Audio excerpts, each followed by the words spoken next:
প্রথমে নেলের প্রত্যেকটা টিপসকে আগে আমাদের সিলেক্ট করে নিতে হবে সাইজ অনুযায়ী, কোনোটা ছোট কোনোটা বড়, সেইভাবে আমাদের বুঝে বুঝে প্রত্যেকটা নখে মেজারমেন্ট করে নিতে হবে। তারপরে ওই টিপসগুলো নিয়ে এক একটা টিপসের মধ্যে আঠা লাগিয়ে, সেটা কিন্তু যদি ব্যাকলক হয় তাহলে ব্যাকলক পোর্শানেই আঠাটা লাগাতে হবে, লাগিয়ে তারপরে কিন্তু কানেক্টারের সাথে আমাদের ভালো করে এটাকে চেপে দিতে হবে নখের মধ্যে। দেখতেই পাচ্ছ আমি কিভাবে নখটা বসালাম। ওখানে আবার আমি সেকেন্ড আরেকটা তোমাদের দেখাচ্ছি। দেখো, প্রথমে মেজারমেন্ট করে নিচ্ছি, নেওয়ার পর তারপরে আমি ওই নখের যে ব্যাকলক পোর্শনটা আছে সেখানটা গ্লুটা লাগাবো।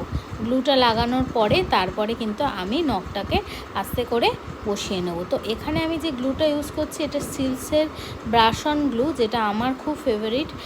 এটা ইউজ করতে অনেক সুবিধা।